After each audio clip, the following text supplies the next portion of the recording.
mga Kapig TV! Welcome to our vlog!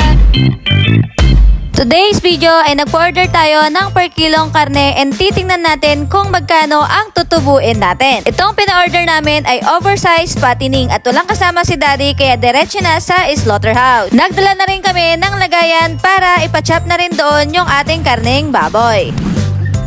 And eto na siya. Napachop na rin natin. So, inaayos na lang ni Daddy and ire-repack na lang natin para makapag-deliver na tayo habang hindi pa masyado malakas ang ulan. Dahil dire-diretso ang ulan dito. Oversized fattening itong kinatay natin. Anong karne niya? Oh? Taba, tapos laman, and then taba ulit siya.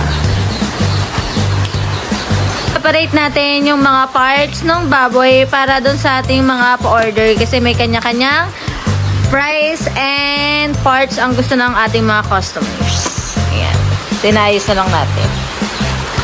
Para organize pag magpapak na tayo ng orders nila.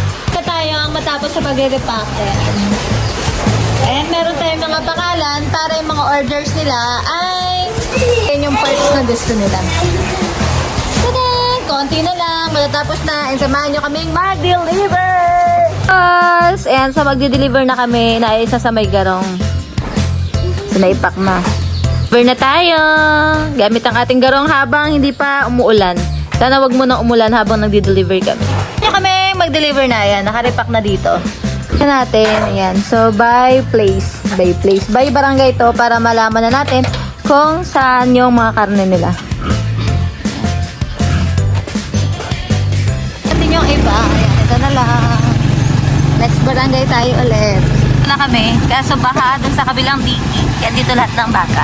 So, nasa diki na lahat. Tubig.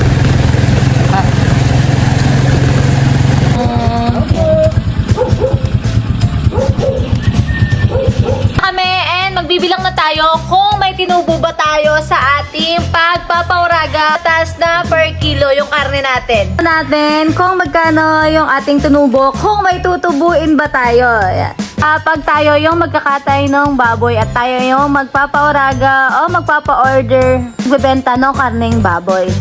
Yung pinakalistahan namin yan. So, sobrang gulo dahil hindi pa na masyadong naaayos. Natay namin oversize ay nasa 150 kilos.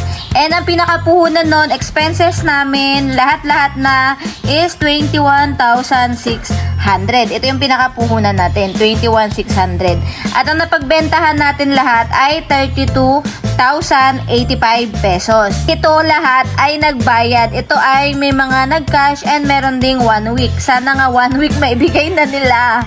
Ang ating tubo, 10,485 ang tubo natin. Initial na tubo natin kung magbabayad lahat ng ibang o kumuha ng 1 week tuping natin.